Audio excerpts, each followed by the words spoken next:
사랑하는 여러분, 우리가 아무리 힘들어도 멈추지 않는 것들이 있습니다. 많은 분들이 그렇게 열심히 운동도 하시고 또 뭔가 건강을 위해서 다이어트 식단도 하는 것을 봅니다. 굉장히 힘들지만 그럼에도 불구하고 그것을 최선을 다해서 하는 이유를 보면 내가 힘든 것보다 얻는 유익이 훨씬 더 크기 때문에 그렇다는 것을 보게 됩니다. 우연히 가수 아이유 씨의 팬미팅이 어제와 오늘 두 차례 있는 것을 보게 되었습니다. 여러분 관심이 없으시죠? 근데 제가 놀란 것은 올림픽 체조 경기장에서 진행되는 이 팬미팅에 무려 2만 4천석, 2만 4천석이 전석이 매진이라는 거예요. 두 차례에 걸쳐서 하는데 전석이 매진. 우리가 인생을 살아가면서 더 가치 있는 것을 위해서 우리가 자원하는 마음으로 무언가를 할 때 우리는 그것을 설명할 때 단어를 기꺼이라고 하는 단어를 붙입니다. 기꺼이 사람들이 비용을 지불해서 그 예매를 할 때 얼마나 경쟁률이 치열한지 몰라요. 순식간에 완판이 됩니다. 사람들이 광클릭을 하면서 그 예매를 하려고 얼마나 정말 집중해서 예매를 하고, 또 그렇게 많은 사람들이 함께 모여서 팬미팅 할 때 여러분 얼마나 많은 것들이 불편하겠어요. 대중교통을 이용하는 것도 그렇고 너무나 많은 것들이 불편함에도 불구하고 기꺼이 사람들이 그 모든 불편함을 감수하고 시간을 내서 거기에 함께 합니다. 이거 무엇이겠습니까? 그 팬미팅에서 얻는 좋은 것들, 유익이 내가 치러야 되는 힘듦과 불편함보다 훨씬 더 크기 때문에 그렇다라고 하는 것입니다. 오늘 본문에서 바울이 어떻게 기꺼이 복음을 전하고 있는지 오늘 성경은 우리에게 보여줍니다. 19절입니다. 유대인들이 안디옥과 이고니온에 와서 무리를 충동하니 그들이 돌로 바울을 쳐서 죽은 줄로 알고 시외로 끌어내치니라. 바울은 복음을 전합니다. 복음을 전하는 일로 인해서 유대인들에게 돌에 맞아 죽게 됩니다. 거의 죽을 뻔했다가 겨우 목숨만을 건지게 되죠. 근데 놀랍게도 그가 다음 날도 기꺼이 계속해서 바나바와 함께 여러 지역을 다니면서 복음을 전하고 있는 것을 우리가 오늘 본문을 통해서 접하고 있습니다. 유대인들은 바울이 전하는 그 복음으로 인해서 그들이 그렇게 가치 있게 여기고 권위 있게 여기는 율법이 무너지고 있다라고 하는 것을 굉장히 불편해했습니다. 그리고 그들이 굉장히 경시하고 무시했던 이방인들에게 복음이 전해지는 것을 보면서 그들은 바울을 배신자로 여겼어요. 그래서 그들이 그 불편한 마음을 가지고 바울을 신성모독이라고 하는 죄명을 씌워서 돌로 쳐서 죽이게 됩니다. 죽은 줄 알고 바울을 밖에다가 내버려 던지게 되죠. 근데 다행히도 바울이 목숨을 건지게 됩니다. 사랑하는 여러분, 우리가 복음을 가지고 이 세상을 살아갈 때 복음은 세상의 가치와 충돌합니다. 세상의 가치는 조금 더 있어야 행복하죠. 더 많이 쌓아야 안심이 됩니다. 그렇게 내가 중심이 돼서 나의 만족을 위해서 살아가는 것, 다른 사람을 위해서 뭔가를 베풀지만 그것의 가장 기본적인 이유는 내 자신을 위한 거죠. 그러나 이제는 우리가 예수 그리스도를 믿고 그리스도인으로 살아가고자 할 때 우리가 믿은 그 복음, 우리가 전하는 복음의 가치는 전혀 다른 것입니다. 누가복음 6장 38절에서 예수님 우리에게 뭐라고 말하시냐면 주라고 하십니다. 주라, 그리하면 너희에게 줄 것이니 곧 후히되어 누르고 흔들어 넘치도록 하여 너희에게 안겨 주리라. 우리는 더 모아야 하고 우리는 더 쌓아야 되는데 예수님은 주라고 하십니다. 주면 내가 너희에게 더 줄 거야. 예수님의 이 말이 힘을 얻는 이유는 무엇이냐면 후에 예수님께서 저와 여러분과 모든 사람을 위해서 자기의 목숨까지도 십자가에 내어 주셨기 때문에, 그리고 예수님의 십자가의 그 희생을 통해 모든 사람들이 구원을 얻게 되고 부활의 소망을 얻게 되는 걸 보았기 때문에 주라라고 하는 예수님의 말이 힘을 얻게 되었죠. 그리고 우리가 어려운 일을 만나거나 억울한 일을 당할 때 눈에는 눈, 이에는 이라고 하는 표현을 씁니다. 억울하면 안 되고 억울한 일을 당하면 반드시 갚아줘야 되는 그러한 마음이 우리 안에 있죠. 근데 예수님은 뭐라고 말씀하십니까? 그러한 일을 당하거든 용서해라 라고 말씀하시죠. 마태복음 5장 38절 39절에서 예수님 이렇게 말씀하십니다. 정확하게 말씀하세요. 또 눈은 눈으로 이는 이로 갚으라 하였다는 것을 너희가 들었으나 나는 너희에게 이르노니 악한 자를 대적하지 말라. 누구든지 내 오른편 뺨을 치거든 왼편도 돌려대며. 오른쪽 뺨을 맞으면 왼쪽까지 대라. 그 예수님께서 말씀하시는 용서의 삶인 거죠. 그러면서 마태복음 5장 44절에 예수님께서 이렇게 말씀하십니다. 나는 너희에게 이르노니 너희 원수를 사랑하며 너희를 박해하는 자를 위하여 기도하라. 만약 바울이 그러한 복음의 가치를 따라 그의 삶을 살지 않았다면, 그리고 우리 그리스도인들의 삶이 그런 것이 아니라면 바울은 자기를 죽이려고 했던 그 사람들을 향해서 사람들을 모아서 자기를 돌로 친 사람들에게 복수를 하려고 했을 것입니다. 겨우 목숨을 건졌으니 이제는 너희가 죽을 차례다 라고 하지 않았겠습니까? 아니면 반대로 그들이 너무 무서워서 멀리 도망쳤을 것입니다. 그런데 바울은 그 어려운 일을 겪고 나서도 그의 믿음의 여정을 멈추지 않습니다. 사랑하는 여러분, 우리가 신앙생활할 때 세상 사람들의 눈에 교회는 조금 이상하게 보일 수 있습니다. 우리가 만나면 서로 뭐라고 합니까? 형제님, 자매님 이렇게 말하죠. 가족도 아닌데 서로 만나면 형제님 안녕하십니까? 자매님 안녕하십니까? 그리고 교회 안에서 우리가 흔히 하는 말, 사랑합니다, 축복합니다, 고맙습니다, 섬기겠습니다, 그런 말들,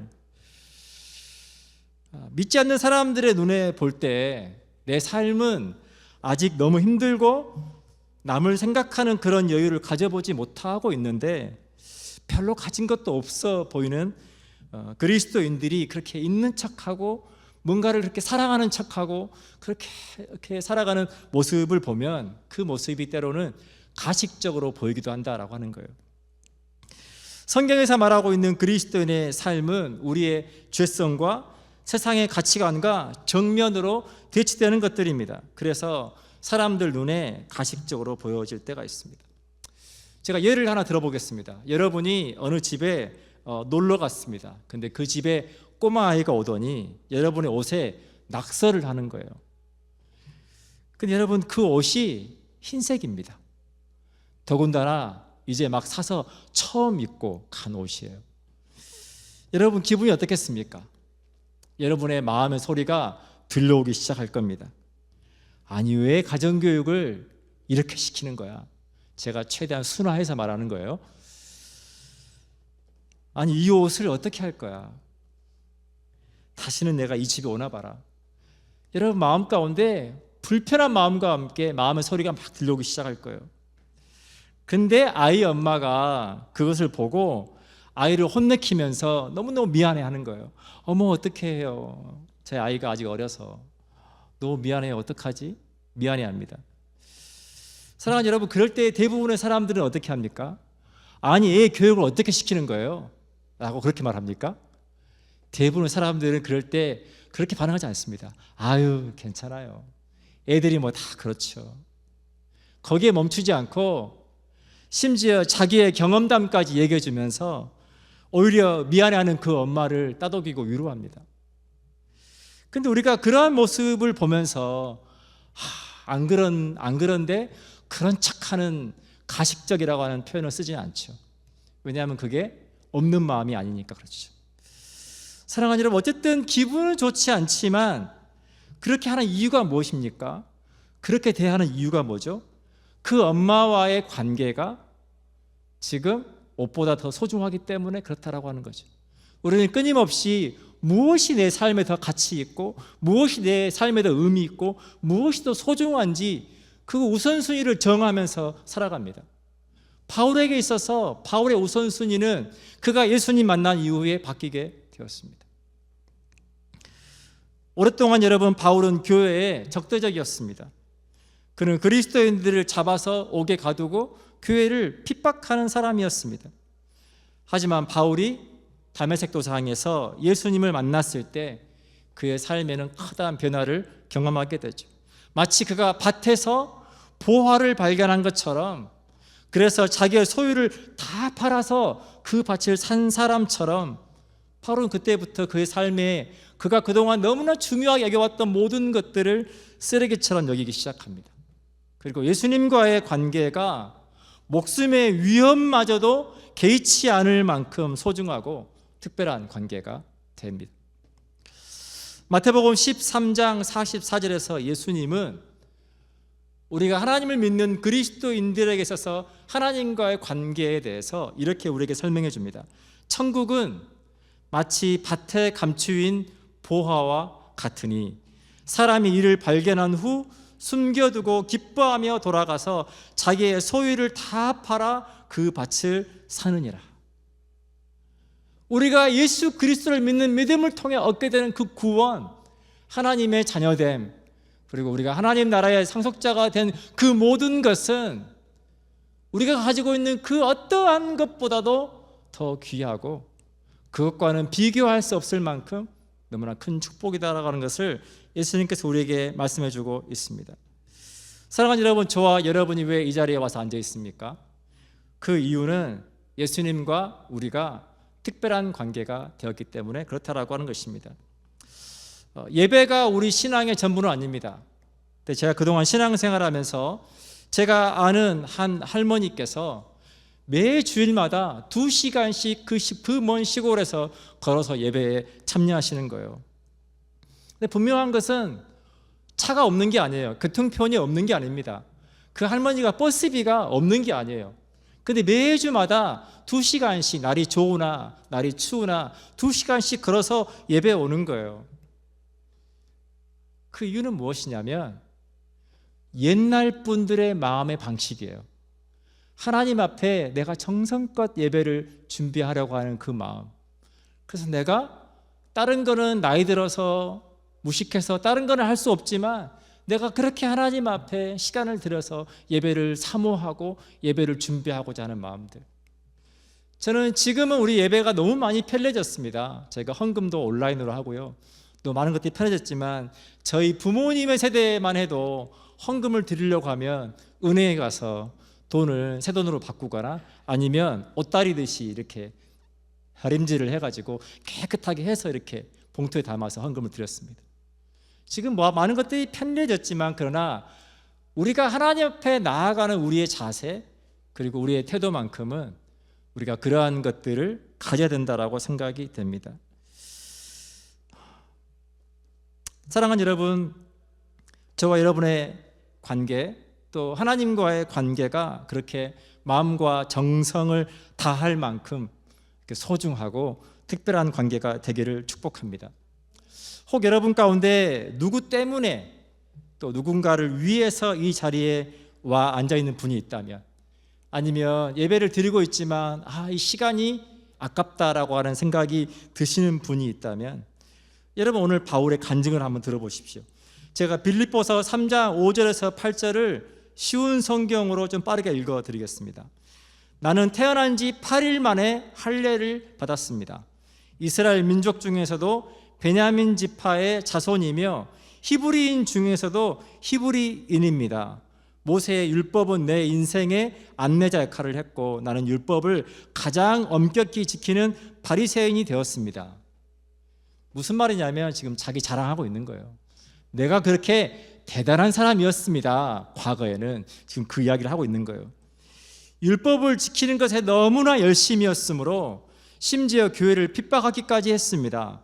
내가 모세의 율법을 지키고 따르는 데 있어서는 그 어느 누구도 내게서 허점을 찾을 수 없을 만큼 나는 열심히 종교생활을 했습니다.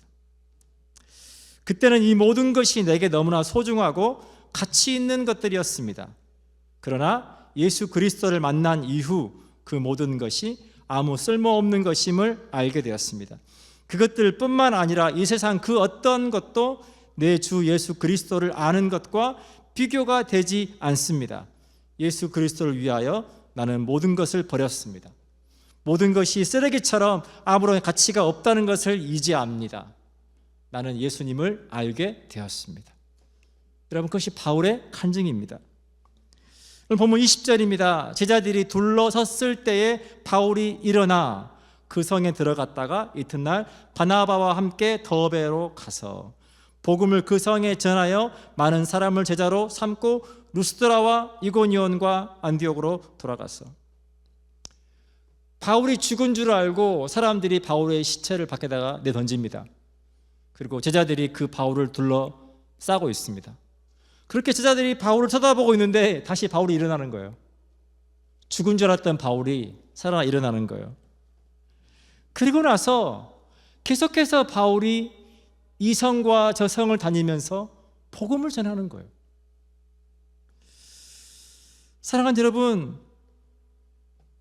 죽을 뻔했던 사람이라고는 우리가 생각할 수 없을 만큼 바울은 계속해서 복음을 전하고 제자를 삼고 하나님의 말씀을 전했습니다.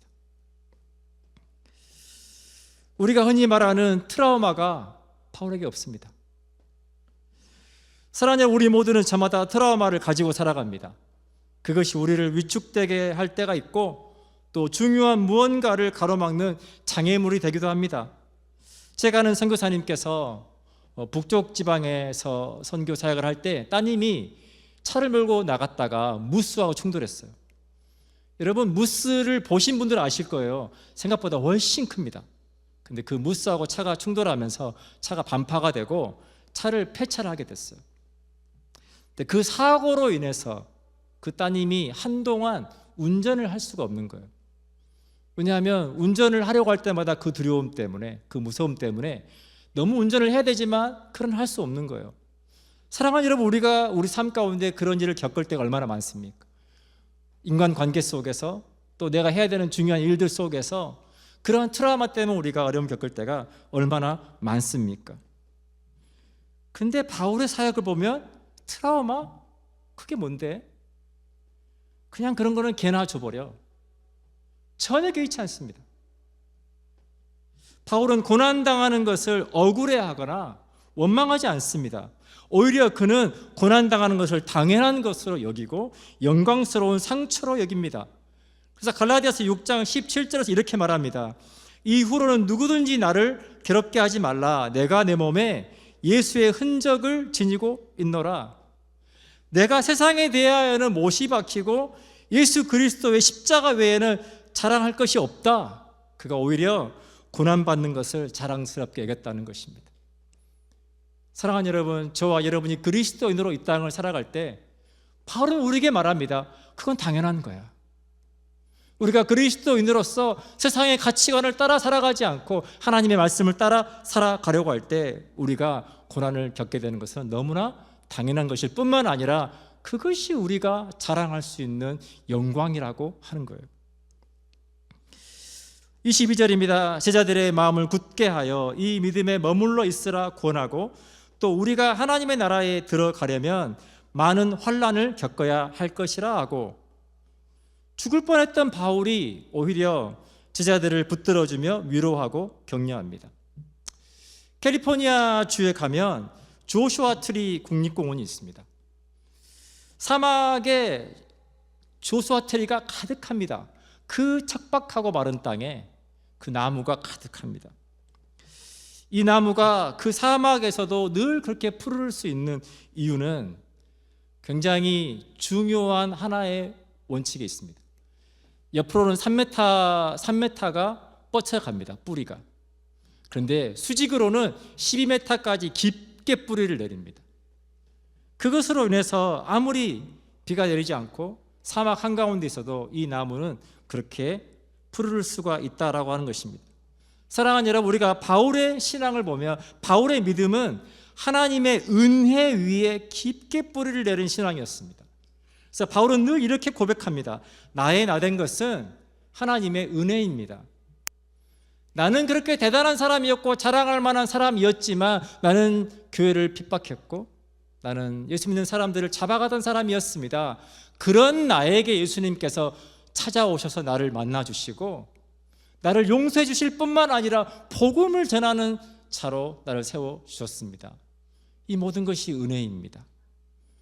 바울의 여러분 고백 성경에 많이 기록되어 있습니다. 그의 고백 가운데 늘 등장하는 한 단어는 은혜입니다. 죄수 중에 나는 가장 큰 죄인입니다.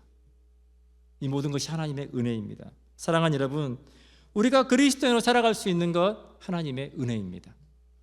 우리 옆 사람과 함께 한번 인사하겠습니다. 하나님의 은혜입니다. 우리가 그 하나님의 은혜라고 하는 것을 기억하고 그 은혜 안에 살아갈 때 우리의 믿음은 깊게 그 은혜 위에 뿌리를 내리고 어떠한 상황이 와도 우리가 흔들리지 않을 수 있다라고 하는 것입니다. 사랑하는 여러분, 우리의 신앙의 믿음 안에서 깊게 뿌리 내릴 때 우리는 어떠한 상황을 만나도 낙심하지 않고 앞으로 나아갈 힘을 얻게 된다는 것 여러분 기억하시면 좋겠습니다. 로마서 8장 17절과 18절에서 바울은 우리가 고난을 기꺼이 받아야 되는 이유에 대해서 설명하고 있습니다. 17절입니다. 자녀이면 또한 상속자, 곧 하나님의 상속자요 그리스도와 함께한 상속자니 우리가 그와 함께 영광을 받기 위하여 고난도 함께 받아야 할 것이니라. 생각하건대 현재의 고난은 장차 우리에게 나타날 영광과 비교할 수 없도다. 여러분, 어떤 선수들이 국가대표가 되면 올림픽 경기를 치를 때까지 그 4년 동안 힘든 시간을 기꺼이 견디며 훈련하는 것을 봅니다. 안타까울 만큼 너무나 힘든 시간들을 견디며 훈련을 합니다. 왜 그렇습니까? 그 올림픽 대회에 나가서 그들이 받게 될 그 영광을 바라보기 때문에 그렇다라고 하는 것입니다. 사랑하는 여러분, 하나님은 저와 여러분을 그리스도인으로 불러주셨습니다. 그리스도인의 삶 가운데 하나님께서 주기 원하시는 그 영광을 얻기 위하여 성경은 오늘 바울을 통해서 우리에게 말합니다. 저와 여러분이 그 영광을 얻기 위하여 고난도 받아야 할 것이니라. 여러분의 삶 가운데 힘든 시간이 있다면 여러분 믿음으로 잘 견딜 수 있기를 축복합니다. 그리고 하나님께서 여러분 삶 가운데 주실 그 은혜를 바라보고 그 영광을 바라보고 믿음으로 승리하는 삶 되시기를 축복합니다. 기도하겠습니다.